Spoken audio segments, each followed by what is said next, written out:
Buenas tardes a todos. Ya estamos, ya comenzamos la clase enseguida. Hola, profe, ¿cómo le va? Bien, ahí andamos. Buenas tardes, profe. Buenas tardes a todos.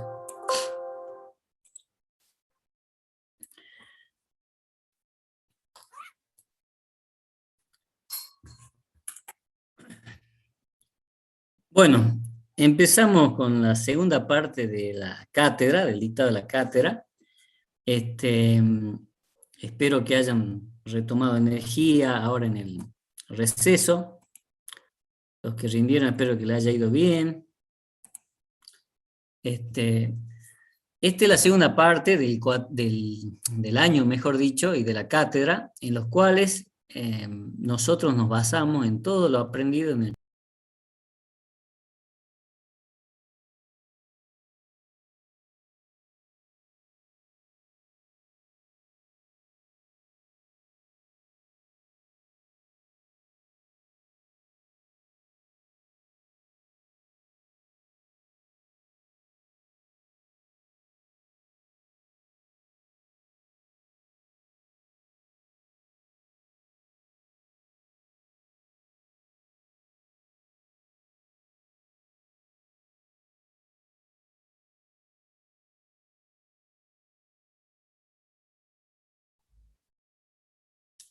A ver, a ver. Voy a pedir el rol de anfitrión para poder continuar dando la cátedra, si no, no me permite hacer varias cositas. A ver, a ver.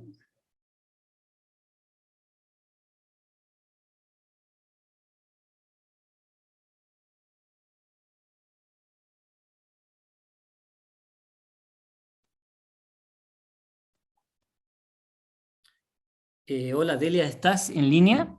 Ahí te mandé WhatsApp de soporte. ¿O quién está en soporte ahora? A ver, disculpen un segundito.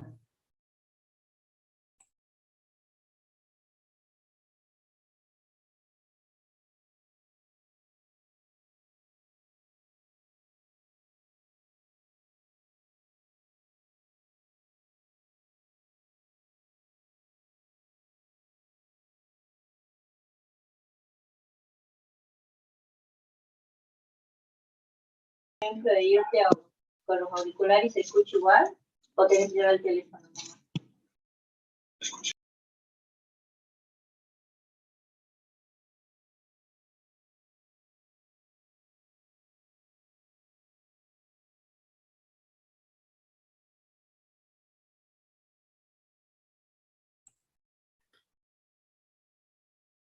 Bien, ahora sí.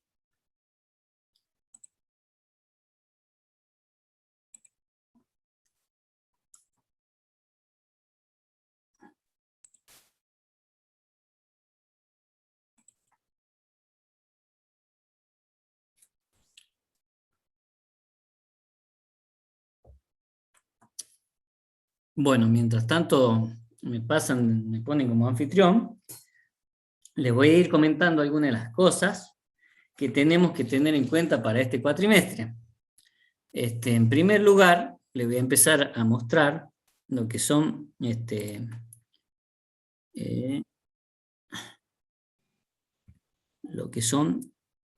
o las cosas que se agregaron en el aula virtual, ¿sí?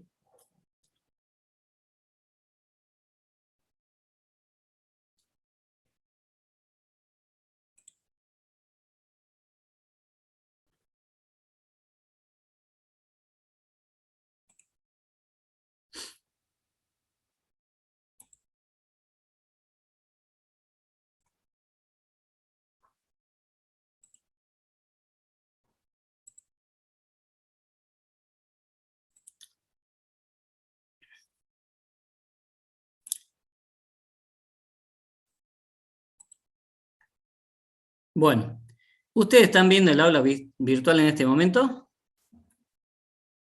Si alguno me contesta. Sí, profe. Sí, ¿Sí? profe, sí se ve bien. Perfecto. Bueno, acá en el aula virtual, yo le mandé mail el otro día en avisos importantes, lo que tenemos acá, siempre estén verificando lo que hay en avisos importantes, ¿sí?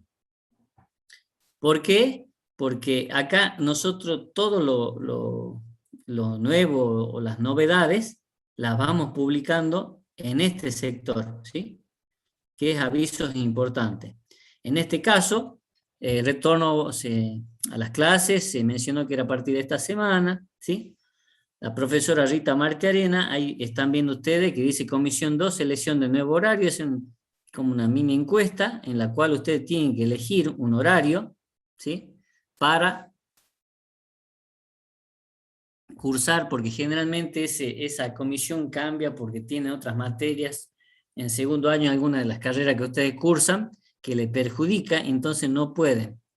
Por ese motivo, se va a habilitar, o ustedes tienen que decir si van a cambiarse de comisión porque no pueden este horario, o proponer el horario de comisión que les quedaría cómodo, para no tener que cambiarse de comisión. ¿Sí? Otra cosa que está publicada ahí es el tema de los alumnos que no están en condiciones de seguir cursando. Ya sea porque están en el CIU Guaraní todavía como pendiente a esta altura del año, ¿sí? Que ahí vemos que se agregaron Quispe y Santos, que están como pendientes, o bien los alumnos que no están ni siquiera como pendientes. Eso es más grave aún, porque no están en el CIU Guaraní. Fíjese, acá en la primera cuadrilla tenemos, esto se actualizó el 9 de agosto, hace una semana, menos de una semana, y tenemos todo lo que están como pendientes, ¿sí? Todos están como pendientes, quiere decir que en el CIU Guaraní todavía no están como activos. Eso significa que si termina de cursar en esta condición, no se le va, o sea, pierden todo lo cursado. Por lo que a ustedes les conviene regularizar su situación en la sección de personal o de CIU Guaraní. ¿Bien? Después dice alumnos fuera del CIU Guaraní, o sea que realmente no están ni siquiera como pendientes. Esto es peor aún porque no están en el sistema CIU Guaraní, o sea, inscriptos en la materia me refiero, y son todo ese listado que ven ustedes ahí abajo. Carrizo, Díaz, Garzón, Lara, Mendieta, son todo lo que están fuera del sistema CIU Guaraní. Están sí en el aula virtual, pero eso al momento de pasar las notas, de terminar el año, si están en cualquiera de estos dos listados, ustedes pierden, digamos, todo lo que han hecho en el año. Esto yo ya le vine comentando a partir de la primera clase, primer cuatrimestre, ya fuimos mencionando esta situación. Hay algunos que me están mandando mail y me mantienen al tanto de su situación.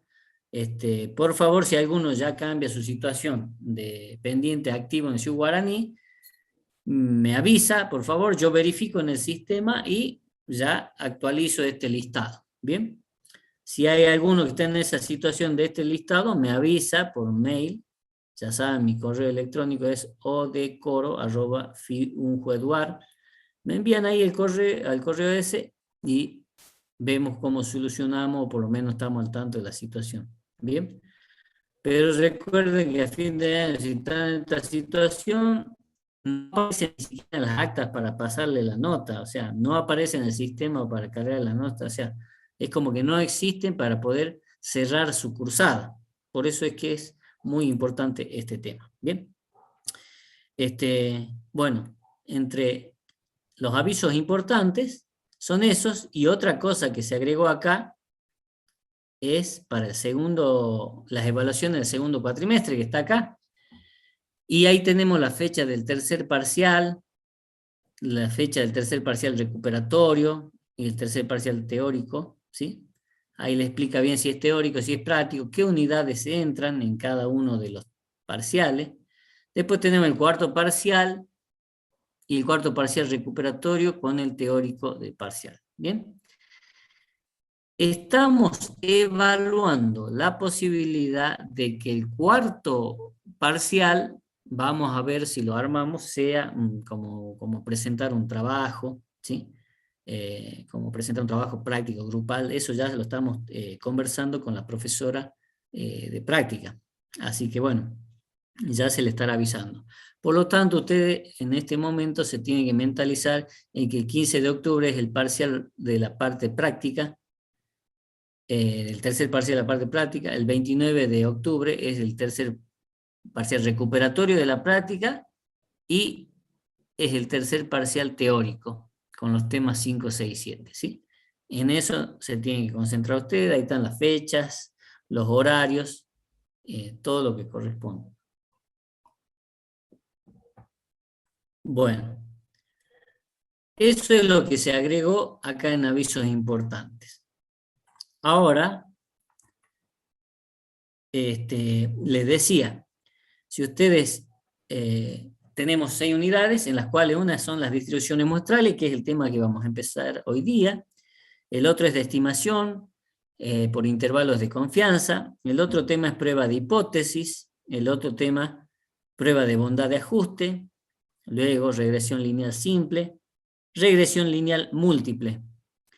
El control estadístico de la calidad no creo que lleguemos a ver por razones de tiempo, si no iban a tener en vez de 6, 7 temas para ver, lo cual también era mucho, así que decidimos que este año no vamos a dar control estadístico de calidad. No llegamos con los tiempos. ¿Bien? Bueno, esos serían entonces los temas que quedarían. ¿Bien? Ya le dije la fecha de los parciales. Otra cosita que quería preguntarle también, a ver, antes de seguir acá. Lo que le quería preguntar también, lo pueden escribir por el chat si quieren, es si a usted en este cuatrimestre para la teoría le coincide en algún horario con la teoría de esta cátedra, o no le afecta para nada.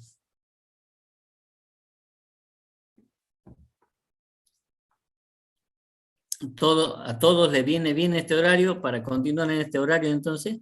Bien. Bueno, la mayoría, lo que están contestando, no le afecta o, bueno, por lo que estoy viendo, a ninguno le está afectando el horario ¿sí?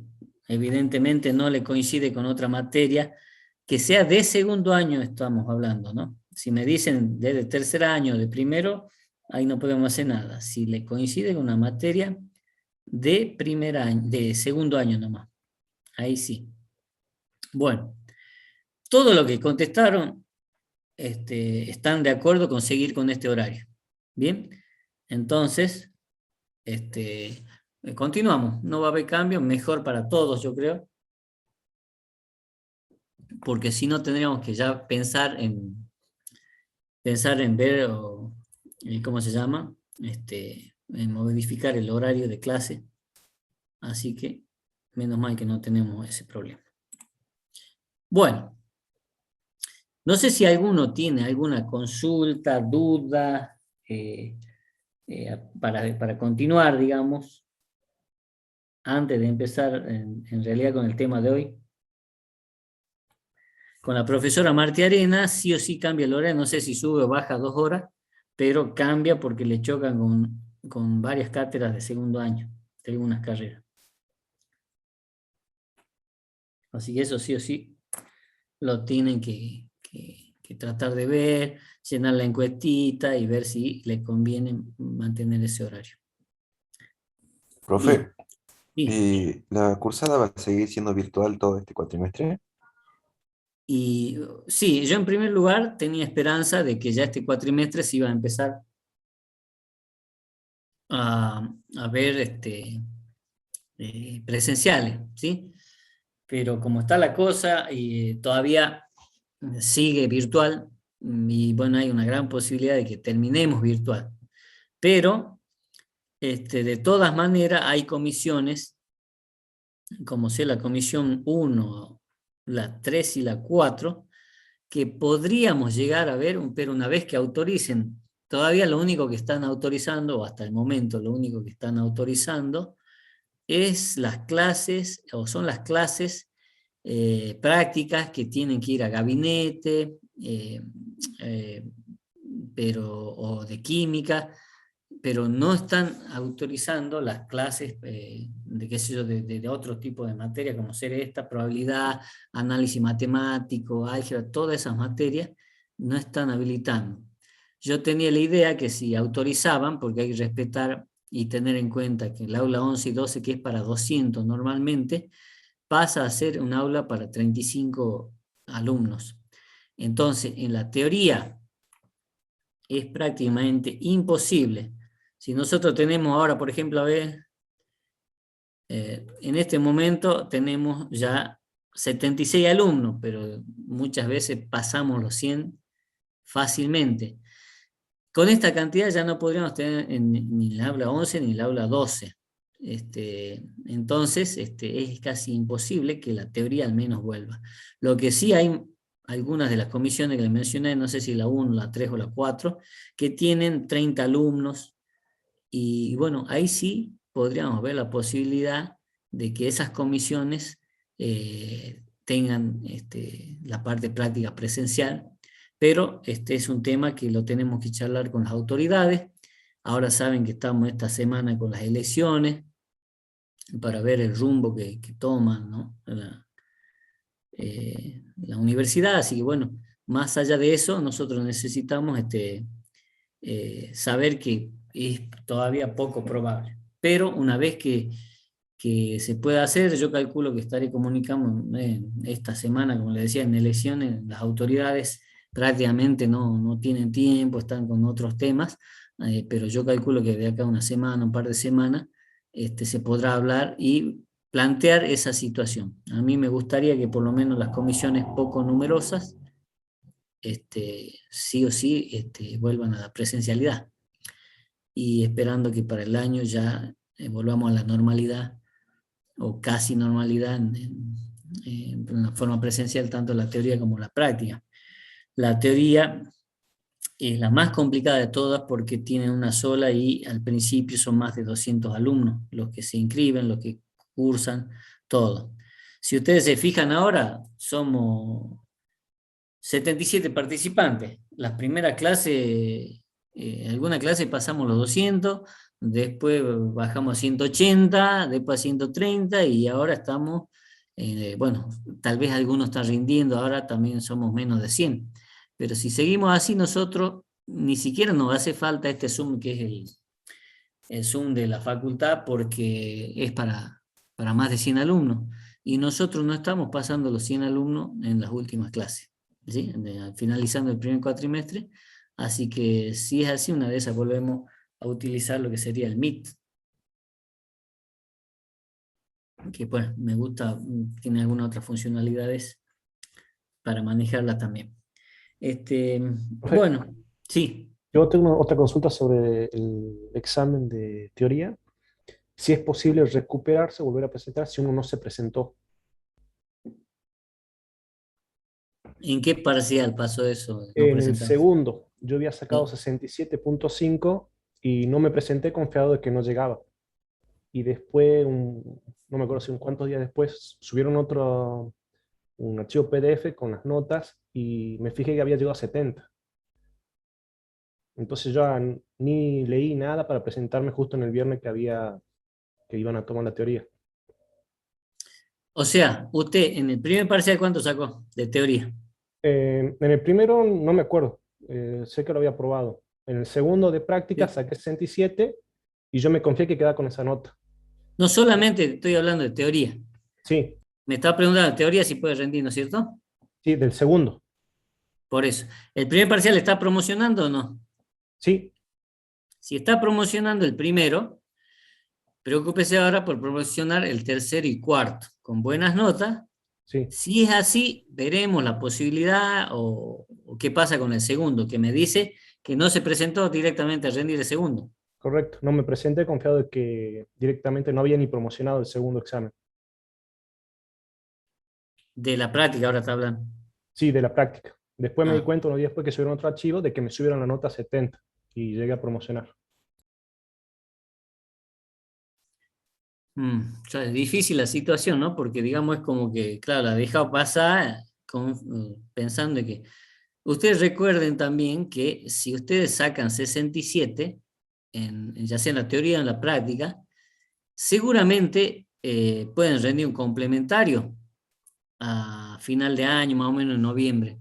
Entonces, por ahí no la dejen si se sacan 67 en algún parcial de teoría y práctica, porque saben que pueden, con el complementario pueden llegar a aprobar, a promocionar, mejor dicho, en este caso. Entonces traten de rendir y no dejarla.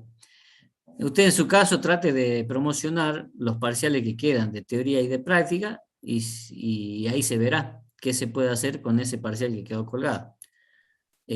Muy probablemente se le toma un examen oral si es que está promocionando todo lo demás, ¿no?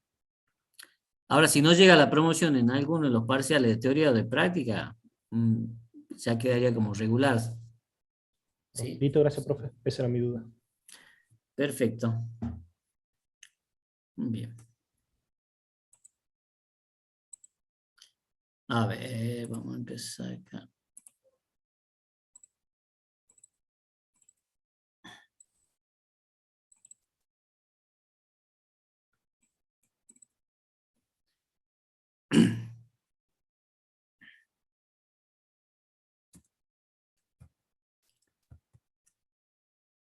Bueno, vamos a ver ahora entonces.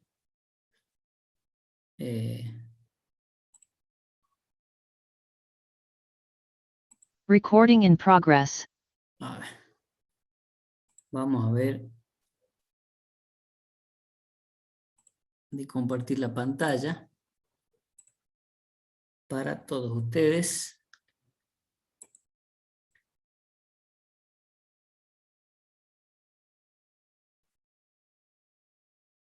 Bien. Vamos a compartir acá y vamos a ver la presentación. Todos estamos viendo ya la presentación que dice muestreo y distribuciones muestrales, ¿no? ¿Sí? Sí, profe. Bien.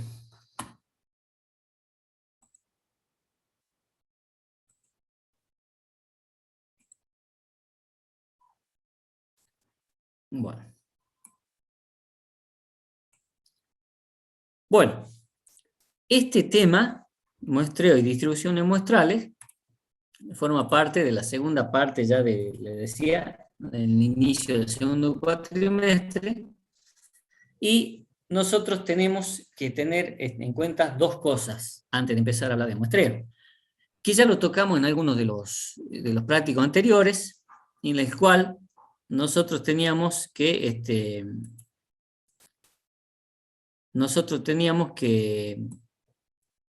muestrar una cosa y población era otra cosa, ¿sí? Entonces, a partir de ahí, nosotros tenemos que tener esos conceptos claros, qué es una población y qué es una muestra, y para empezar a trabajar con este tema, que lo vamos a empezar a ver en más detalle, obviamente, o a empezar a estudiar con mayor detalle, ¿bien? ¿Qué nos dice acá? El muestreo probabilístico, dice, surge por un problema, ¿sí? Por las razones del gobierno se desea conocer el ingreso promedio. Digamos que este es un ejemplo de cómo, en base a una población, un universo que tenemos muy grande, nosotros necesitamos, porque no podemos trabajar con toda la población en muchos casos, porque se trata de algo, a lo mejor, una población infinita o con un gran número de individuos. Depende de lo que yo esté estudiando, ¿sí? Entonces, por eso nosotros necesitamos tomar una parte más pequeña.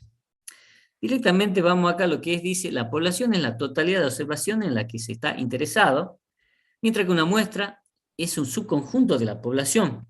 Nosotros tenemos entonces que la muestra son datos, individuos, personas, cosas, animales, lo que yo esté trabajando, ¿sí?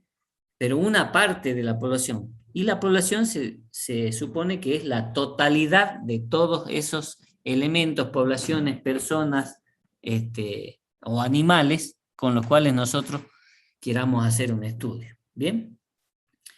Hay métodos alternativos para reunir la información necesaria.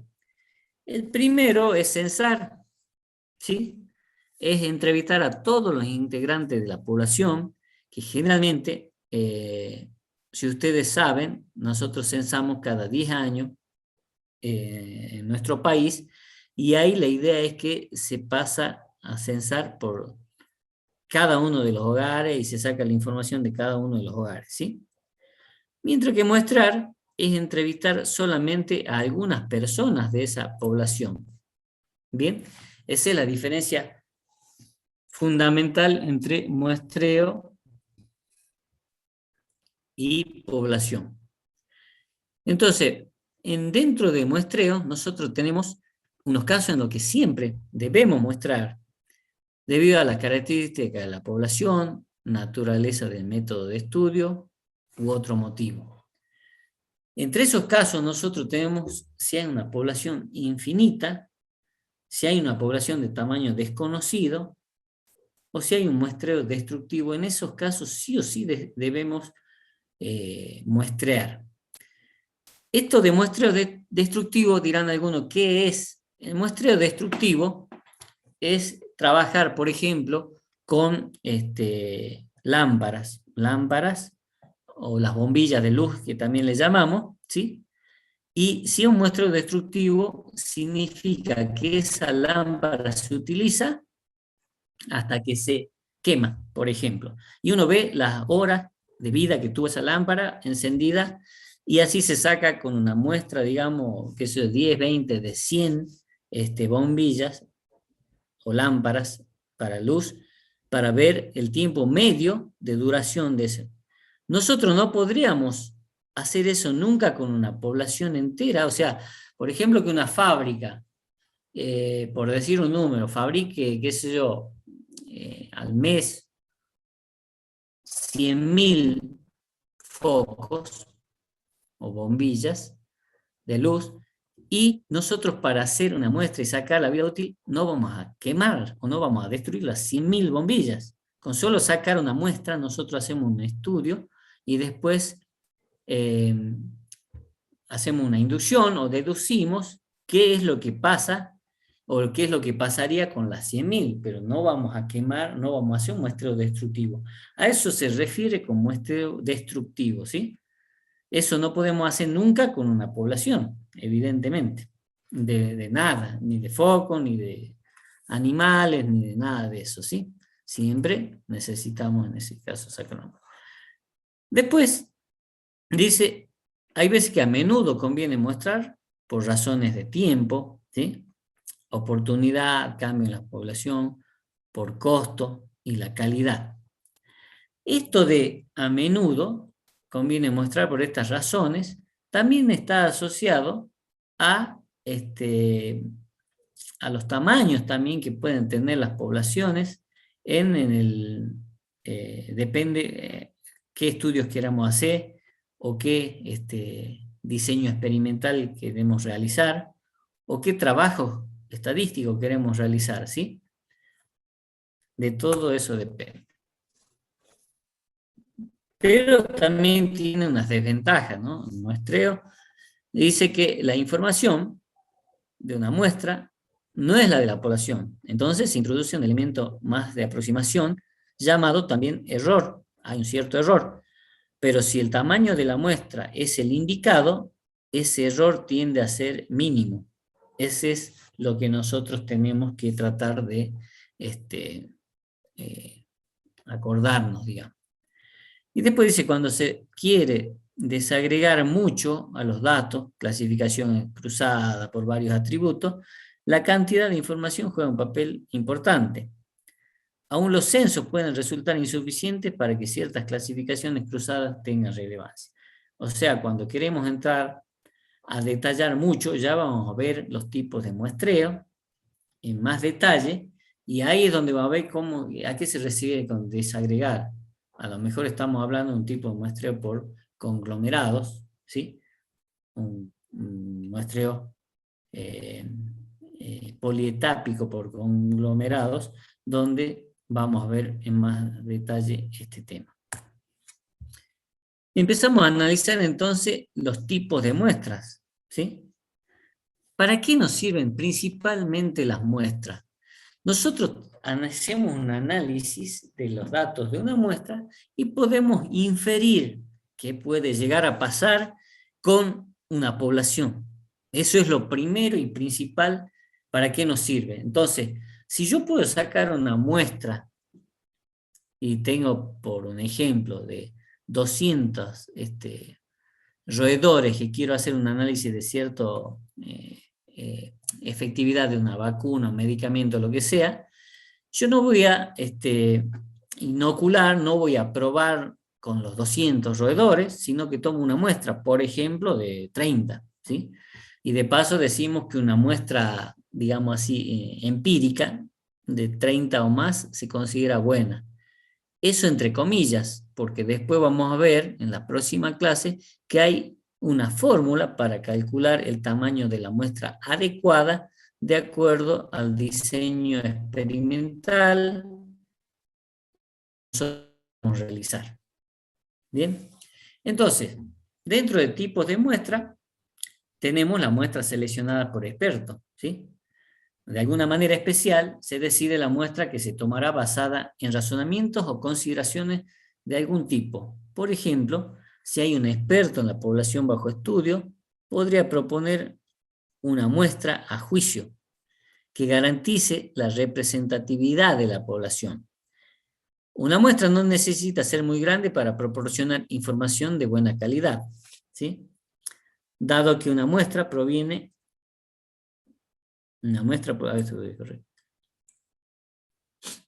del buen juicio de un experto, ¿sí? Para poder realizar la selección. También está relacionada a la experiencia que nos garantiza en muchas situaciones. Pero ¿qué pasa? Esta muestra seleccionada por expertos, no muchas veces tenemos la suerte de contar con un experto en determinados temas, ¿sí? Entonces, esta muestra seleccionada por expertos es la menos común que van a ver ustedes, ¿sí? Pero sí nosotros vamos a ver, o nosotros vamos a tratar de ver que la muestra probabilística. ¿Qué es la muestra probabilística? Es aquella en que los elementos de la muestra se seleccionan con base a probabilidades conocidas, ¿sí? Dentro de muestra probabilística, el primero y principal es, por eso dice B, la primera muestra probabilística, B1, porque acá hay varias clasificaciones, son las que dicen al azar o aleatorio, ¿sí? La forma más sencilla de este método consiste en poner a toda la población en una urna y extraer al azar, con reposición o sin ella, la muestra del tamaño deseado. Es decir, se pueden utilizar dos métodos básicos para seleccionar la muestra al azar, con reemplazo o sin reemplazo, ¿sí? Dice, por ejemplo, si deseamos estudiar la cantidad de simpatizantes de cada club de fútbol que hay en el país, no sería muy adecuado, dice, ponernos en la puerta del estadio de Boca antes de un partido para obtener una buena muestra, ¿sí? Obviamente la mayoría de lo que va a estar ahí va a ser hincha de Boca y no va a ser una muestra representativa si yo quiero saber los simpatizantes de distintos clubes, ¿sí? Entonces, ese es un ejemplo de lo que no habría que hacer. Otro tema. Vamos a ver ahora, mejor dicho, dentro del mismo tema, no, el muestreo al azar o aleatorio, puede ser con reemplazamiento, ¿sí? Dice, todas las muestras tienen la misma probabilidad de ser seleccionadas y todas las unidades de la población tienen la misma probabilidad de ser seleccionada para formar parte de la muestra. Coincide con el muestreo de poblaciones infinitas. ¿Bien? ¿Qué hablamos cuando decimos con reemplazamiento? Si yo tengo una urna, o tengo un bolillero, donde tengo 20 bolillas, ¿sí? Y yo extraigo una bolilla, por ejemplo, la número 3. La saco a la bolilla y anoto, saqué la bolilla número 3. Y la vuelvo a meter a la urna o bolillero. Eso se llama con reemplazamiento, ¿sí? O sea, yo la saco, veo qué número salió y la vuelvo a meter al bolillero, ¿sí? ¿Qué pasa cuando tenemos un muestreo sin reemplazamiento? ¿Sí? Lo que pasa es que si saco esa misma bolilla, la número 3, la saco y ya no la vuelvo a meter al bolillero, queda afuera. Por eso se llama sin reemplazamiento este tipo de muestreo al azar. ¿Sí?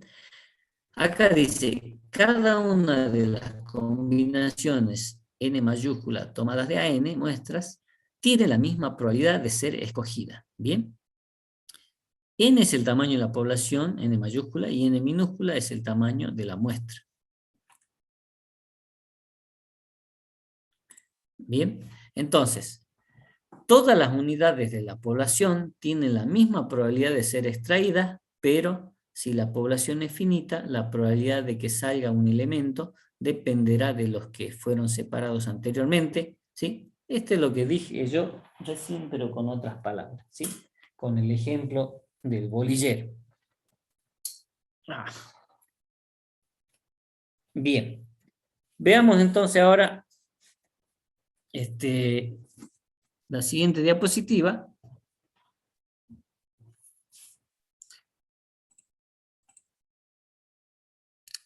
¿Sí? Y dice, también se llama a este método muestreo irrestricto aleatorio o muestreo aleatorio simple, ¿sí? O muestreo al azar sin reemplazamiento. Bien, estas son las formas en que se llama también el muestreo. El que más vamos a utilizar nosotros justamente es el muestreo al azar, ¿sí? Ya sea con reemplazamiento o sin reemplazamiento. Ya sea que se realice el muestreo con reemplazo en poblaciones finitas, sin reemplazo en poblaciones infinitas, tal como algunos procesos continuos de producción, las fórmulas que se utilizan son las mismas. ¿Bien? Este es un esquema, a ver, voy a bajar esto, un esquema de un muestreo aleatorio simple, ¿sí? Donde nosotros tenemos en primer lugar la población finita de tamaño n, se realiza una selección aleatoria de esa población, ¿sí? Y obtenemos lo que es la muestra aleatoria simple de tamaño n minúscula. ¿Bien? Bien. Vamos a ver ahora el segundo tipo de muestreo, que se llama muestreo estratificado, ¿sí? Es aquel en que los elementos de la población se dividen en clases o estratos y la muestra se toma asignando el número determinado de miembros a cada estrato y escogiendo por muestreo al azar dentro del estrato. Existen dos criterios básicos para dividir el tamaño total entre los estratos. Primero, a cada estrato le corresponde igual número de elementos muestrales. Y segundo, que es el más correcto, digamos, sería proporcionalmente al tamaño relativo del estrato en la población. La distribución se hace de acuerdo con el peso, tamaño de la población de cada estrato. O sea, si tenemos un estrato, vamos a decir ejemplo, que es un barrio, que tenga, digamos, la cantidad de familias que sean 1000 en un estrato, y vamos a otro barrio donde la cantidad de familias sean 100, yo no puedo sacar una muestra del mismo tamaño del de que tiene 100 familias y el barrio que tiene 1000. Obviamente tengo que sacar más cantidad del barrio que tiene 1000 familias. A eso se refiere con esto de proporcionalmente al tamaño, ¿sí?, relativo del estrato.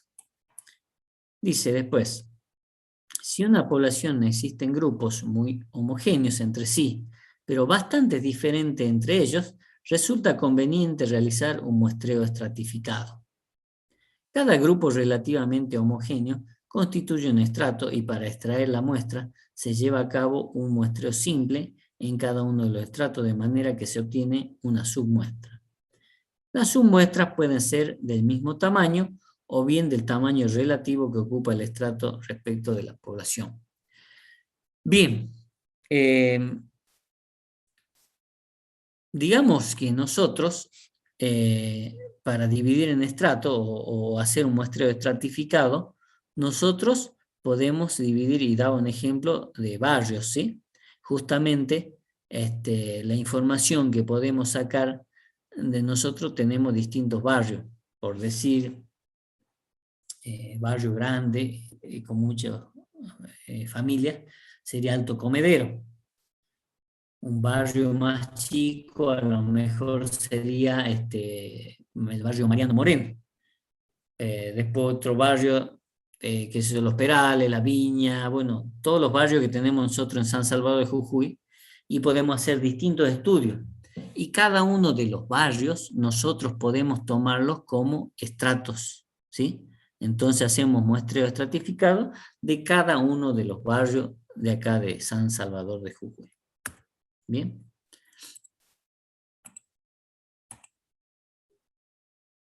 Ahora vamos a ver lo que es el esquema de muestreo estratificado, aleatorio estratificado, ¿sí? Y vemos que tenemos una población finita de tamaño n, ¿sí? Y tenemos los estratos 1, 2, así, etc. Y de cada estrato sacamos una muestra, ¿sí? De cada estrato sacamos una muestra. La muestra aleatoria estratificada es de tamaño n, dice, y cada uno se suma las submuestras que tenemos nosotros ahí. Este ejemplo también de muestreo estratificado está hecho con otro tipo de gráfico, en donde nosotros tenemos,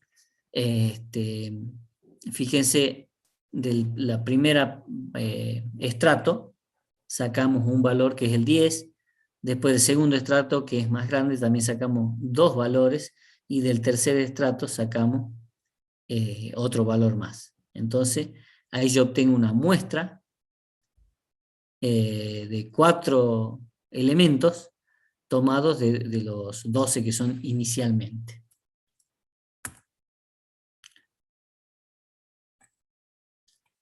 Bien, otro tipo de muestreo, ya estamos en el B3, que se utiliza cuando los elementos de la población están ordenados en listas, es el muestreo sistemático. ¿Sí? Si la población tiene el tamaño n, se desea una muestra de tamaño n minúscula. Y entonces tenemos esta formulita, dice K es el entero más próximo al cociente entre el tamaño de la población dividido el tamaño de la muestra que nosotros queremos obtener. Entonces dice, se elige al azar un elemento entre los primeros K elementos de la lista. ¿Sí? Entonces N1 es el orden elegido.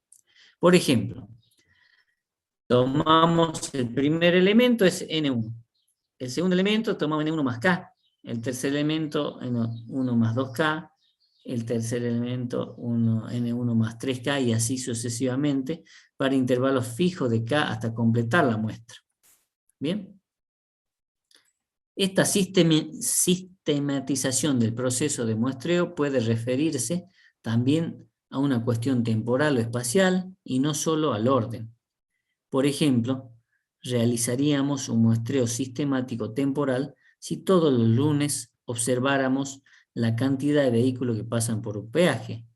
Por otra parte, si medimos el nivel de precipitaciones en un día determinado cada 100 kilómetros. Estos son ejemplos. Después,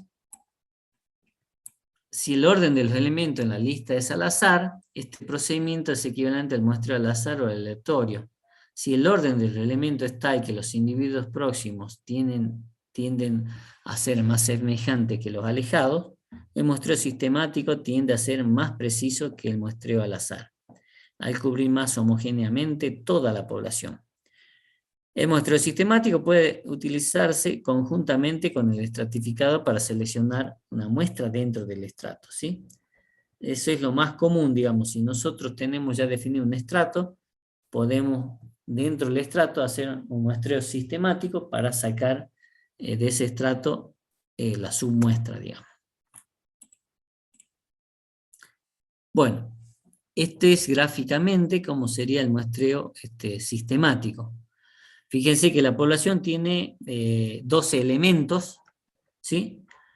Y la muestra tiene 4 elementos. Lo que nos dice esa fórmula acá, que yo tengo que dividir 12 dividido 4, ¿sí? Al dividir 12 dividido 4 nos da el número 3, ¿sí?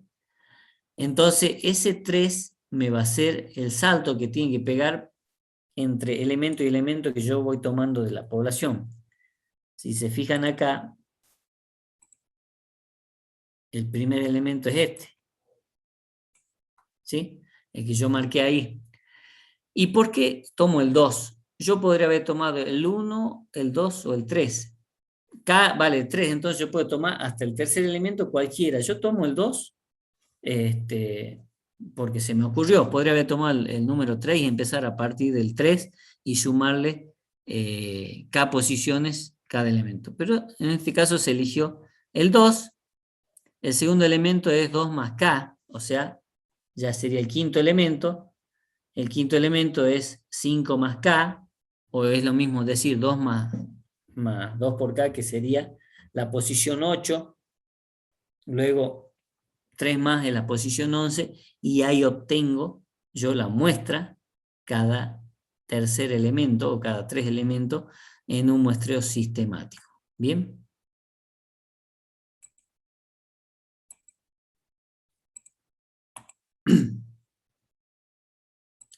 Vamos al cuarto tipo de muestreo aleatorio por conglomerados. En realidad, nosotros, si ustedes ven después la bibliografía, yo también le estoy por dejar acá en el aula virtual unos videitos. Estos son los tipos de muestreo que nosotros vamos a utilizar en ingeniería, que es lo que más se utilizan, los más comunes, pero no quiere decir que sean los únicos. Si ustedes entran, que son algunos libros de ciencias económicas, van a ver que también tienen otro tipo de muestreo que nosotros no utilizamos. Por eso digo, no son los únicos, no son los únicos, son varios los tipos de muestreo. Antes de que me olvide, yo quiero ir acá en lo que son, para mostrarles. Yo ya le voy a subir esta clase, no sé si mañana, más seguro ya no creo, pero lo que ustedes ya tienen para ver son estas tablas, ¿sí? Esto ya en la unidad esta de muestrales, la tabla binomial de Poisson, la tabla normal abreviada, la tabla de distribución F completa. Algunas de estas tablas ya la tienen, pero si no la tienen, acá la vuelven a bajar, ¿no? Alguna de estas creo que no la tienen, la F completa, por ejemplo, ¿sí? Que la vamos a utilizar también en esta unidad. Acá yo le estoy poniendo un par de videitos, uno que habla de la población, muestra, muestreo, criterios de selección, que es lo que estoy hablando en este momento justamente, y para la otra semana le voy a poner el del cálculo del tamaño de la muestra, ¿sí? Paso a paso, un videito bastante cortito, ese 6 minutos, y de la población, muestra, muestreo y criterios de selección, creo que algo de 20 minutos, un poco más. Yo ahora le voy a mostrar un poquito para que usted lo vea, a ver si puedo compartir bien el video. Lo bajé para poder compartir, usted me va a decir después si se escucha bien. Bueno. Volvemos acá a la presentación y dice, entonces, muestreo aleatorio, ¿sí? Dice, por conglomerado. La unidad muestral ya no son los individuos, sino un conjunto de individuos que bajo determinados aspectos se considera que forman una unidad. ¿Sí? Busca el contrario que el estratificado, heterogeneidad dentro de los estratos y homogeneidad entre estratos. ¿Bien? En pequeña escala, Cada conglomerado es una representación del universo. En general, este muestreo se utiliza cuando los conglomerados son bastante similares entre sí y hay mucha diversidad dentro de cada uno de ellos, ¿sí? Al existir similitud entre los conglomerados, se supone que cada uno es representativo de la población total. La diferencia, ¿sí?, que hay entre muestreo estratificado y conglomerado es la siguiente. Si bien de los muestreos estratificados y por conglomerado se divide a la población total en grupos, en el primer caso hay mucha homogeneidad en cada grupo y diferencia entre los grupos. Mientras que en el segundo, por conglomerado, hay gran homogeneidad entre los grupos, pero mucha diversidad dentro de cada grupo. Digamos, si queremos diferenciar esos dos tipos de muestreo, ahí está la aclaración. Y después tenemos acá el muestreo politápico por conglomerados que les mencioné al inicio de la clase, en los cuales dice, es un submuestreo del conglomerado. Se utiliza cuando el número de conglomerados es elevado, selecciona los individuos por etapas, configurando sucesivamente grupos, estratos o conglomerados, y subgrupos denominados unidades de muestreo primaria, secundaria, etc. Para poblaciones muy heterogéneas, se utiliza el muestreo politápico por conglomerado. Por ejemplo, para seleccionar una muestra de personas, ¿sí?, de Salta, ¿sí?, podemos seleccionar por muestreo aleatorio simple los barrios, ¿sí? Luego, después podemos seleccionar las calles dentro de los barrios, luego las viviendas de las calles y finalmente el piso dentro de la vivienda. O sea, por eso se llama polietápico. Primero analizo los barrios, luego hago una submuestra de eso, analizando y sacando muestras de cada una de las calles, ¿sí? Luego, de cada calle, tomo una muestra de las viviendas, ¿sí? O sea, es como que vamos desmenuzando ese conglomerado hasta llegar al tema, hasta inclusive analizar el piso dentro de la vivienda, ¿sí? Entonces, pero al ser un muestreo polietápico, tenemos que tener mucho cuidado de no confundirnos y de no, digamos, al hacer mucho desgranamiento, podemos llegar a confundir. Acá me preguntan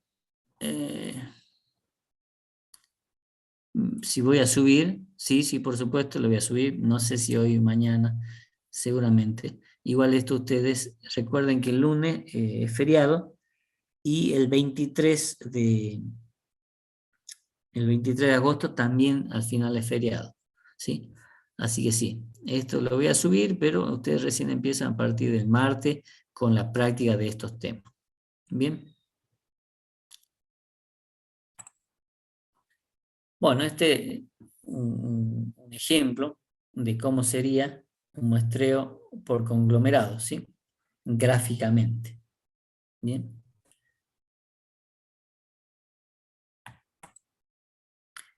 Bien, la regla general que se aplica a todos los procedimientos de muestreo es que cualquier información previa debe utilizarse para subir la población y asegurar la mayor representatividad de la muestra. Este es lo más importante, que la muestra, ¿sí?, represente los datos de la población. Si no llegamos a representar los datos de la población en una muestra, esa muestra sería mala, ¿sí? Entonces, ese es lo más importante cuando hablamos de muestreo.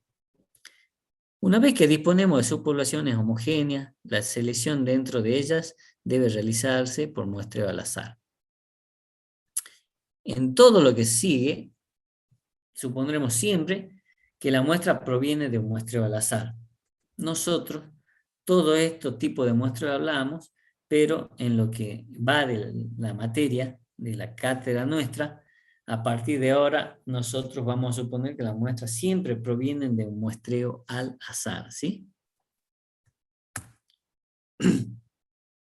Bien. Antes de pasar a esto de la población absurdamente pequeña, quiero ver un temita esto de la... Quiero ver un temita del si puedo compartir un video. A ver.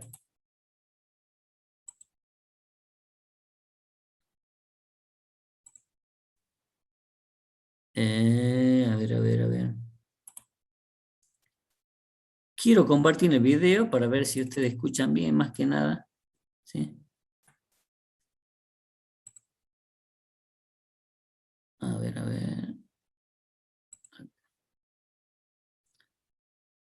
Población muestra.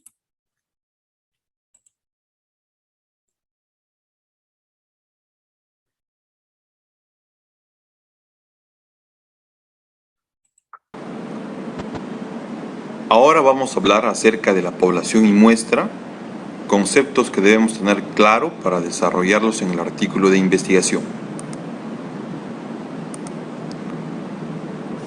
En pantalla vemos un esquema que representa Ahí por el chat la población, me dicen por favor si ven la bien. población de estudio y la muestra. Asimismo escuchan vemos bien. conceptos de criterios de selección, de fórmula de tamaño muestral y tipo de muestreo. Perfecto.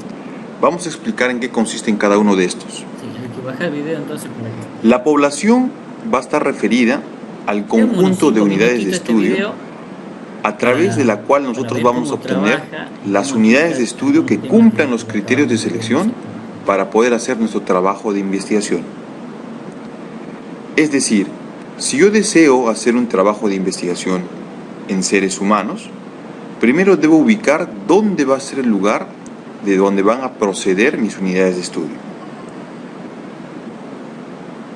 Las unidades de estudio que vayan a cumplir con mis criterios de selección recién van a conformar mi población de estudio. Es decir, la diferencia entre una población en general y la población de estudio es que en esta última, las unidades de estudio cumplen los criterios de selección que he establecido yo como investigador en un trabajo científico.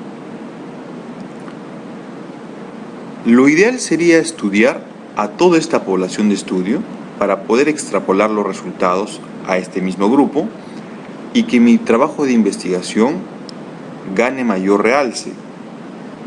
Sin embargo, por razones de dinero y de tiempo, no es factible estudiar a toda la población de estudio. Y muchas veces nosotros sacamos una muestra. Y esta muestra que sacamos de la población de estudio está en base a lo que es la fórmula de tamaño muestral y al tipo de muestreo. Estos dos conceptos van a poder guiar al investigador a tener una muestra representativa. ¿Por qué se da el concepto de representativa? Porque va a representar a la población de estudio. De esta manera, una muestra representativa que involucra sí o sí la aplicación de una fórmula de tamaño muestral y la aplicación de un tipo de muestreo, podría permitirme a mí como investigador generalizar los resultados. Si yo cuento con poblaciones de estudio semejantes a la que yo he realizado mi trabajo de investigación, que cumplen los criterios de selección tal como yo los he establecido, también voy a poder extrapolar estos resultados. Pero si hablamos de personas con otros criterios de selección, yo no podría generalizar. Lo importante es que tú puedas generalizar los resultados obtenidos de tu muestra a tu población de estudio, puesto que si no puedes generalizar, solo van a servir los resultados para tu muestra. Por lo tanto, la validez de tu estudio va a ser menor. Pero lo que normalmente se hace es un gran error, es generalizar los datos obtenidos de una muestra. Buscamos generalizarlo a la población en general, ni siquiera a la población de estudio. Entonces, como hemos entendido en los conceptos, este es un error que no debe cometerse. Y más bien podríamos comentar que este es un error bastante frecuente en muchos trabajos de investigación y sobre todo en la lectura de los diversos investigadores. Nosotros interpretamos como si los resultados de una muestra deberían extrapolarse a una población en general, no siendo así. Veamos este ejemplo. Si yo tuviera una población de 10.000 pacientes, en los cuales yo desearía estudiar cualquier variable de intervención, esta sería mi población de la cual yo voy a extrapolar Entonces, habiendo dado este entendimiento acerca de los Voy a conceptos de pasar población rápidamente muestra algunos temas y que población de están estudio, acá. podemos Creo que definir ya que la van a tener población el es link. el conjunto completo de individuos, animales u objetos con una característica o atributo. Ustedes ya van a tener el link en el aula virtual, así lo ven tranquilito a este video, pero yo le voy a marcar algunos puntos que son importantes para que lo vean. Común observable. Principalmente el término de población está dado para seres humanos.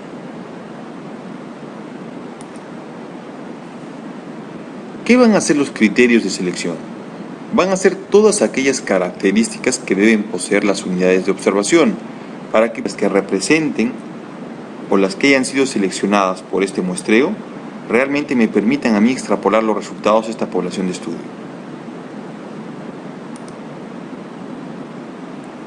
Cuando hablamos del tamaño muestral, tenemos que decir que para la mayoría de estudios, el mínimo tamaño muestral requerido se estima a través de la aplicación de fórmulas.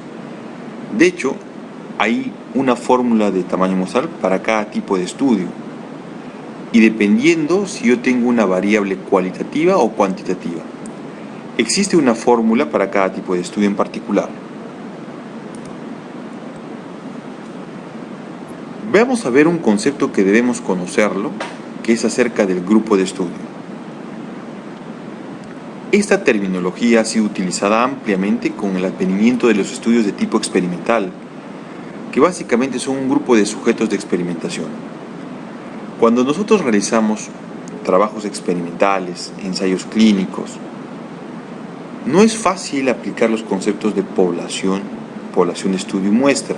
Estos conceptos están dados principalmente para estudios de tipo observacional, tanto analíticos como descriptivos. Sin embargo, cuando hablamos de trabajos y no probabilísticos sería lo contrario. No todos tienen la misma probabilidad de ser elegidos para conformar mi muestra. Dentro del primer grupo tenemos las alternativas de aleatorio simple, sistemático, estratificado y por conglomerados. En otras palabras, aleatorio simple va a ser dado por el azar o la suerte, es decir, el sorteo me va a decir quiénes van a pertenecer a mi grupo de estudio o a mi muestra. El sistemático es básicamente la aplicación de una fórmula, que sería la división de la población de estudio entre la muestra, y eso me va a dar un número, por decir 5. Entonces yo debo comenzar a escoger cada 5 personas a los integrantes de mi muestra hasta completar el número requerido por mi fórmula de tamaño muestral. El muestreo estratificado va a estar dado de acuerdo a los estratos o subgrupos que conformen mi población de estudio. Normalmente se sacan estratos a partir del sexo, del grupo etario o de alguna característica o variable específica, ¿no? Podría ser que yo decida hacer un trabajo de investigación en una población de estudio donde el 60% de personas sean mujeres y el 40% sean varones. Por lo tanto, yo podría hacer un diseño estratificado cuya muestra represente esos mismos porcentajes de 60% de varones y 40% de mujeres, ¿no? Entonces yo podría hacer la selección en función de esos porcentajes. Por lo tanto, mi muestreo va a ser por estratos. Y el por conglomerado se va a aplicar cuando mi población de estudio sea muy grande y yo no tenga exactamente la lista de las unidades de estudio que conforman mi población de estudio y solo pueda tener un aproximado. Entonces normalmente lo que haría acá yo es obtener mis unidades de estudio para mi muestra en función a conglomerados que podrían ser vecindarios, podrían ser escuelas, colegios, podrían ser universidades, etc. Yo no tengo la lista completa de mis unidades de estudio, pero sí puedo sacar mi muestra por un grupo grande que no va a estar conformado específicamente por una persona, sino va a estar conformado por una institución o un vecindario, etc. Cualquiera de estos tipos de muestreo me van a asegurar que tengan la probabilidad de que las unidades de estudio puedan pertenecer a la muestra.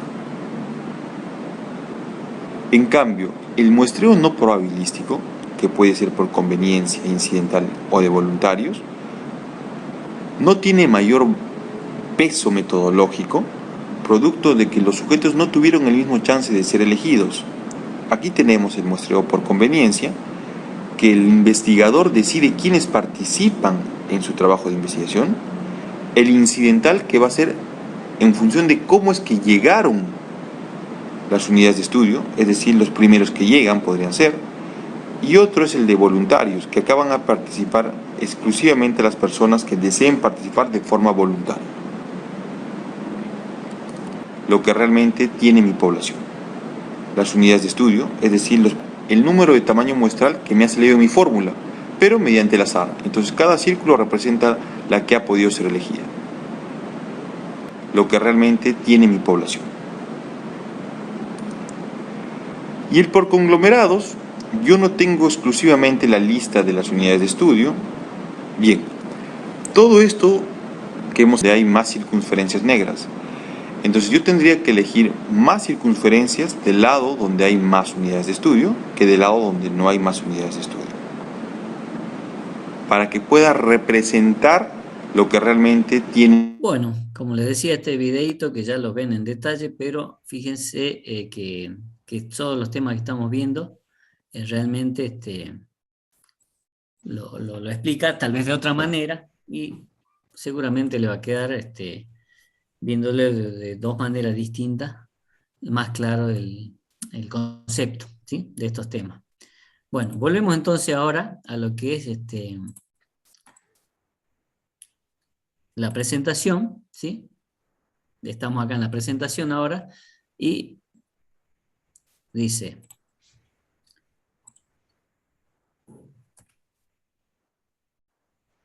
esto hemos dicho que supondremos siempre que la muestra proviene de un muestreo al azar, ¿bien? Acá vamos a hablar de lo que es la población absurdamente pequeña.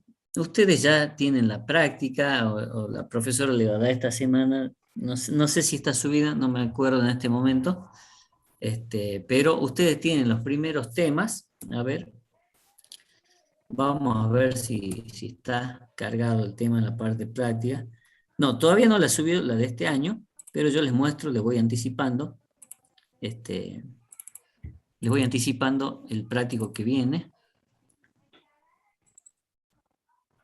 Este es el 5. Y fíjense acá, en la primera parte dice construcción de una distribución muestral, población, y dice una marca en particular de jabón, bueno, el ejercicio. El objetivo de este ejercicio es encontrar la distribución muestral de X, encontrar la distribución muestral de la varianza muestral, comparar los estadísticos, ¿sí?, y llegar a algunas conclusiones, ¿sí? Ese es el objetivo. Y esto se muestra con lo que es la población absurdamente pequeña. En realidad, si yo le estoy diciendo, lo que yo le estoy mostrando es como una trampita. A lo que ustedes van a llegar seguramente resolviendo esos ejercicios en la práctica son a estas conclusiones, ¿sí?, en la cual con reposición van a definir que la varianza de la muestra, de la varianza de X media, que es la muestra, la varianza muestral de X media, es igual a la varianza de la población dividido N, ¿sí? En otras palabras, decimos también que la esperanza de la población va a ser igual a la esperanza de la muestra, y la esperanza de S cuadrado, que es la varianza, va a ser igual a la varianza de la población. Siempre que nosotros hablemos de población, la media se la representa con la letra griega mu, y siempre que hablamos de desviación estándar, con sigma. Y si hablamos de la varianza, es sigma al cuadrado, ¿sí? Y después las conclusiones que tendrían que llegar cuando es sin reposición es que la esperanza de la población también va a ser igual a la esperanza de la media muestral, y después la varianza de X media va a ser igual a esa formulita donde se agrega ya esa fracción que es el número de la población menos el tamaño de la muestra sobre el tamaño de la población menos 1. Bueno, ya lo van a entender y lo van a deducir ustedes en eso. Eso es lo que quería comentarles. Entonces, modelo para el muestreo, ¿sí?, al azar con reposición, ¿sí? Dice, por algún procedimiento práctico adecuado, se va a seleccionar al azar con reposición a n familias y se va a preguntar a las respectivas familias sus ingresos totales, por ejemplo, en el último año anterior al día de relevamiento. Entonces nosotros tenemos número de familias y el ingreso que tiene cada familia. X1 a quienes será la muestra al azar con reposición de los ingresos, y si nuestro interés es el ingreso promedio de las n familias, ¿sí?, de la provincia, podemos tomar el ingreso promedio con esta siguiente fórmula. Bien. Si la selección hubiera recaído en otras n familias, lo que es completamente factible, pues la selección fue hecha al azar. X media podría haber tomado un valor distinto. Eso es una pregunta para que ustedes la piensen. Podría haberse presentado valores muy lejanos o muy alejados del que tuvimos, de manera que por pura casualidad tengamos un valor excepcionalmente alto o bajo, ¿sí? Después del análisis que ustedes van a hacer en la muestra absurdamente pequeña, ustedes van a ver que X medio podría haber tomado un valor distinto, tal vez, pero muy cercano al de las otras muestras, ¿sí? No va a ser un valor muy alejado, ¿bien? Para analizar todas estas cuestiones, utilizamos el hecho básico de que la selección fue hecha al azar y utilizaremos algunas ideas de probabilidad y variables aleatorias. Modelo. Usemos la variable aleatoria X para designar a la variable o característica que se quiere investigar. Por ejemplo, N son 174.763 familias entrevistadas. En el ejemplo, X es el ingreso total de una unidad familiar. X tiene una distribución de frecuencias relativas que muestra las proporciones de unidades familiares que tiene cada nivel de ingreso total. Si X es un valor de la variable aleatoria, entonces X chica es el ingreso de esa unidad. Si hay K familias con ingreso X, entonces K sobre ese valor de N es la proporción de familias con ese ingreso. Bien. Acá ya entramos a ver lo que es el tema de las proporciones, ¿sí? Dice, la población es una variable aleatoria X que tiene alguna distribución de frecuencias relativas que sumen 1. Ustedes van a ver de acá en más que todas las distribuciones de frecuencias relativas suman 1, ¿sí? Es una condición principal. Por cada valor de X distinto se ponen en la urna tantas bolillas como veces ese valor aparezca en la población y tendremos una urna con bolillas en la misma proporción que la distribución de frecuencias relativa. Entonces, se extrae de una población o urna una muestra al azar de tamaño n igual a 1. La proposición fundamental sería, si designamos por X1 el valor que resultará seleccionado, este X1 es una variable aleatoria cuya distribución de probabilidad es la distribución de frecuencias relativas. Bueno, ya veo decir, acá estamos haciendo un juego de palabras, pero en realidad ya vamos a llegar a lo que quiere decir todo este texto. Si X2 registra el valor que resultará seleccionado de la segunda unidad muestral, X2 es una variable aleatoria con la misma distribución de X y es independiente de X1.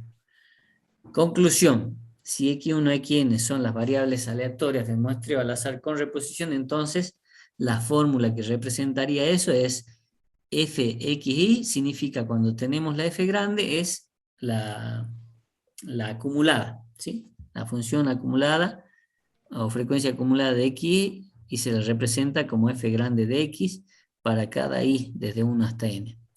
Esto es lo mismo que decir que la probabilidad de XY menor o igual a A o la probabilidad acumulada de X menor o igual a A.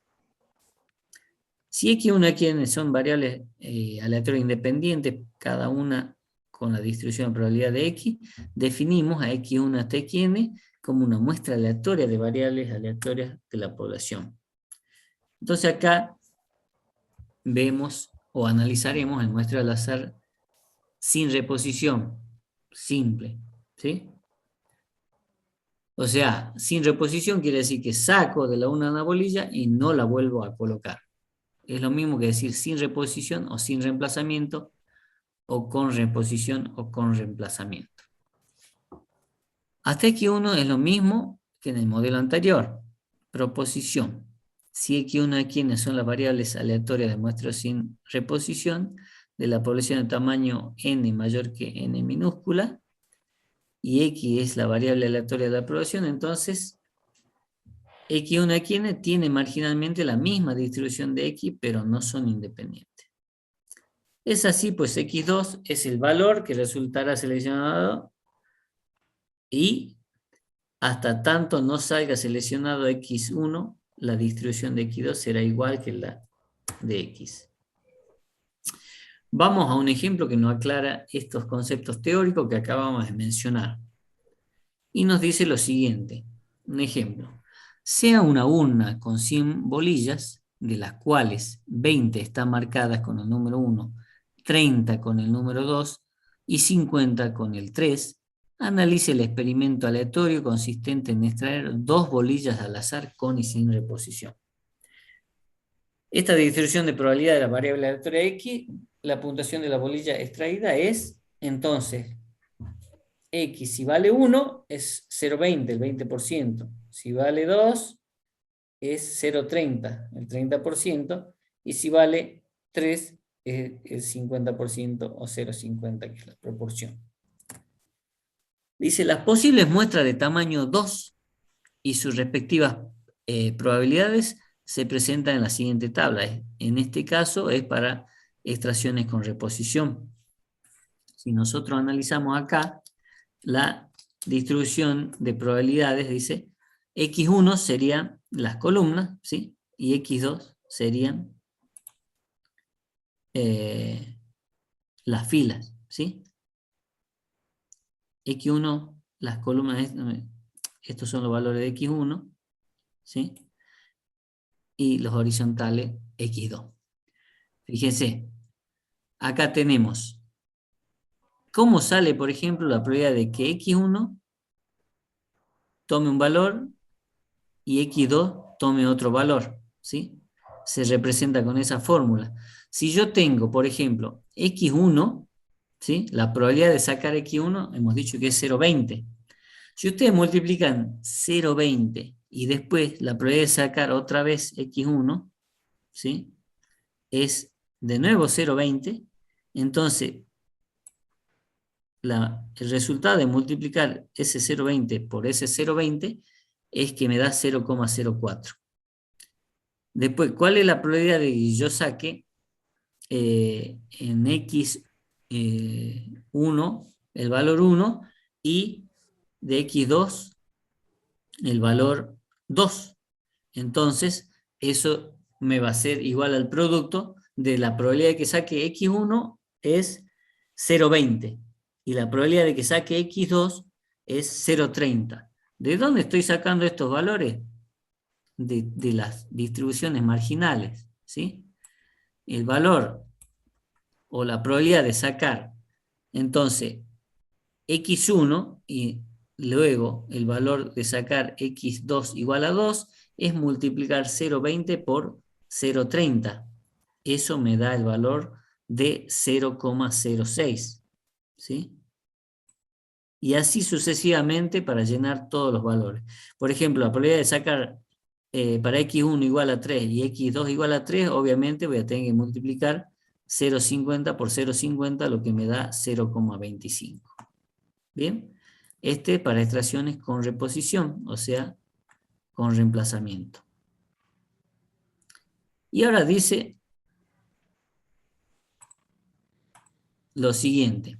Caso B, extracciones sin reposición. Si nosotros analizamos acá y vemos, en realidad lo que estamos haciendo acá es discretizando los valores y vemos que el 198 sobre el 990 es 0,20, el 297 sobre el 990 es 0,30 y el 495 sobre el 990 es 0,50, ¿sí? Entonces, ¿cuál es la probabilidad de que X1 sea igual a 1 y X2 sea igual a 2? En este caso, fíjense que sin reemplazamiento analicen bien esta parte. El otro no varía nunca, siempre es sobre 100. Pero acá no. Fíjense que acá, de las 20 bolillas que tiene el número 1, ¿sí? Yo extraigo. En la primera extracción saco. Están las 100 bolillas. Entonces extraigo una y resulta que esa bolilla tiene el valor 1. Le digo bolilla en lugar de decirle X1 y X2. Entonces, ¿cuál es la probabilidad? 20 sobre 100. Ya extraje la bolilla 1. La dejo afuera. Para extraer la segunda bolilla que tenga el valor 1, ya fíjense que acá me queda, del total ya no me queda 100, me queda 99. Acá lo voy a recordar con verde. Entonces, el denominador va a ser 99. Y el numerador ya saqué una con el número 1. Ya para sacar la segunda, ya de las 20, ya no me quedan las 20, sino que me quedan 19. Entonces, por eso es el producto ese y dice 20 sobre 100 por 19 sobre 99 es 38 sobre 990. Y ese es el resultado que tenemos acá, en la tabla. Como otro ejemplo, yo puse cuál es la probabilidad. Si saco en la primera bolilla el número 2 y en la segunda el número 3. Entonces, yo voy a tener que las bolillas número 2 eran 20 sobre 100, mejor dicho 30 sobre 100. Por eso yo me voy a ubicar en el sector este donde dice X1 igual a 2 y X2 igual a 3. Entonces, este es el cuadrito que yo estoy trabajando, ¿sí? Entonces, yo tengo 30 bolillas con el número 2, por eso es 30 sobre 100 en la primera extracción. Ya salió una bolilla con el número 2. Y ahora, ¿cuál es la probabilidad de que salga la bolilla número 3? Fíjese que las 50 bolillas están todavía de la número 3 porque salió en la número 2 y quedó afuera. Pero de las 100 bolillas ya quedan 99. Entonces, por eso es el valor este 50 sobre 99. ¿Sí? Que está acá remarcado con rojo. De ese producto me sale 150 sobre 990, que obviamente si simplifico me va a dar otro valor. Pero esa es la forma en que se trabaja con esta tabla. Si yo hubiera dicho obviamente cuál es la probabilidad de que salga la bolilla para X1, la bolilla 3 y para X2 la bolilla 3, entonces ¿qué voy a hacer? Va a ser la bolilla 3 50, entonces 50 sobre 100 sería 49 sobre 99, porque ya hubiera extraído una con el mismo valor de la bolilla. ¿Bien? Entonces, como le decía, todas las palabras por ahí que nos mencionamos anteriormente se resumen en estos cuadros, cómo funciona. Mientras que en el cuadro anterior, todos los valores, como tenemos acá, me sale, por ejemplo, si yo obtengo saco la bolilla 2 y la 1, la bolilla 2 valía 0,30 y la bolilla 1 0,20, es 0,20 por 0,30, va a ser 0,06, pero en ese caso nunca va a variar, como está variando en el caso sin reposición. Si yo después saco una tercera bolilla, ya va a ser, por ejemplo, una tercera bolilla y que sea de color de número 1, va a ser 18 sobre 98. Pero ya va bajando tanto el denominador como el numerador, depende lo que yo saque, ¿bien? Eso es entonces para tener en cuenta, y no es difícil, pero a veces es fácil de confundirse. Bueno, como dice, bueno, acá aclara cuáles son los valores de cada una de las fracciones. En este caso resulta que marginalmente los acontecimientos 1, 2 y 3 tienen la misma probabilidad en ambos casos. Note, sin embargo, que el cuerpo de las tablas es distinto y que en el caso sin reposición no hay independencia. ¿Bien? Bueno, por último, digo por último en el día de hoy, porque no lo quiero seguir alargando la clase para volver. Yo sé que nos cuesta volver de vacaciones, tanto a los alumnos como a los docentes también. Vamos a cerrar con esta diapositiva. Yo lo que quiero que vean ustedes, bueno, en esta, acá antes de publicar le voy a hacer con ejemplos numéricos para que ustedes tengan de dónde sale cada número, por lo menos 2 o 3 casillas. Eso le voy a agregar ahora. Y después, la próxima clase vamos a ver ya todo lo que es trabajar con las distribuciones muestrales, ¿sí? Por ahora vamos a cerrar con estas definiciones, y estas definiciones nos dicen lo siguiente. ¿Qué es la población? El concepto con respecto al muestreo y en términos de variables aleatorias. Con respecto a la población, dice que es un conjunto de mediciones de una característica para los individuos de un grupo bien definido. A menudo también la población física, personas, ratones, etc. Y en términos de variable aleatoria, dice variable aleatoria X y su distribución de probabilidad. Nota, ver definición alternativa de variable aleatoria en las notas, claramente la variable poblacional X concuerda con esa definición y es una variable aleatoria. Muestra, es un subconjunto de la población. Muestreo al azar es una selección de una muestra con probabilidad desconocida. La muestra al azar es un conjunto de observaciones muestrales de X1, de la variable aleatoria XY, mejor dicho, y cada una es una variable aleatoria. Parámetro es cualquier característica mensurable de una población. Parámetro se refiere a lo que es la población. Cuando ellos hablan la media población es mu, si es la varianza poblacional es sigma cuadrado, sigma cuadrado, ¿sí? Es toda característica medible, quiere decir mensurable, pues todo lo que nosotros podemos medir o representar de una población se llama parámetro, ¿sí? Y en términos de variable aleatoria, el parámetro o función paramétrica de la distribución de variable aleatoria, cuando la variable aleatoria tiene una distribución paramétrica. ¿Qué es ahora el estadístico? Es una característica mensurable o medible de una muestra, ¿sí? Y en términos de variables aleatorias, es la función de las variables aleatorias muestrales y por lo tanto también es una variable aleatoria. El estadístico, entonces, es lo que nosotros calculamos. Por ejemplo, el estadístico, como es una parte medible o mensurable de la muestra, un ejemplo del promedio muestral es X media, y de la varianza muestral es S chica al cuadrado. Entonces, ¿qué podemos hacer? Nosotros a través del estadístico X media podemos inferir el valor que puede tomar el parámetro de la población mu. Con la varianza muestral S cuadrado podemos inferir el valor del parámetro sigma cuadrado. Entonces siempre nosotros tenemos esa posibilidad de trabajar con los datos de una muestra que se llama estadístico y los datos de la población que los llamamos parámetros.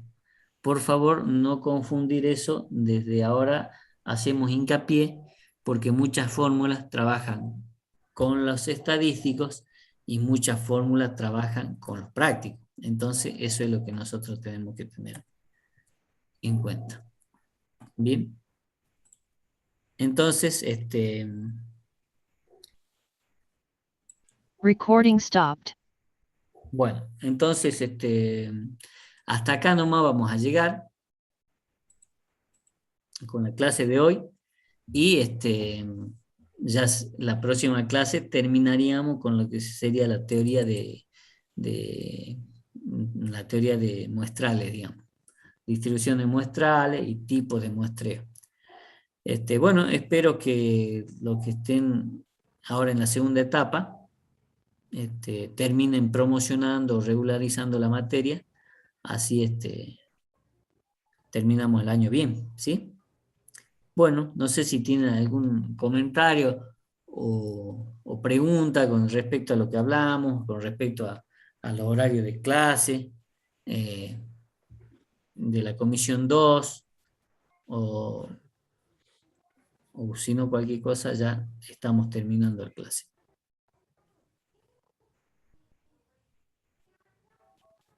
Profe, ¿el examen final es oral? El examen final, sí, hoy día empecé a tomar oral. Generalmente cuando son, digamos, no son tan numerosos los que rinden, estoy empezando a tomar oral. Cuando son muchos, no se puede tomar oral porque lleva entre 30 y 40 minutos cada examen oral y, digamos, si son muchos, tenemos que estar mucho tiempo. Entonces, si son muchos, pero estas últimas mesas son pocos, digamos, 3, 4 alumnos, entonces puede tomar oral. Si son muchos, o sea, me refiero a más de 5, 6 tal vez, en ese caso tomamos escrito, ¿sí? Entonces ustedes tienen las 2 horas para trabajar en el escrito y obviamente que el escrito les lleva mucho más tiempo, ¿no? Porque, bueno, no es lo mismo hablar que escribir, digamos. Y cuando es oral, a veces algunas cosas se le hace representar o escribir en la pizarra. Estoy tomando presencial los exámenes de probabilidad yo, así que se le hace escribir algo en la pizarra y bueno, para ver si saben algunos conceptos. ¿Bien? Bien, profe. Bueno. Bueno, nos estaríamos viendo entonces en la próxima clase. Que tengan buen fin de semana todos. Cuídense y bueno, traten de, por favor, son las elecciones. Lo único que quiero decirle que voten a conciencia y que bueno, creo que se está haciendo un buen trabajo actualmente. Y bueno, simplemente que voten a conciencia y nada más. Espero que tengan un buen fin de semana y que la pasen bien.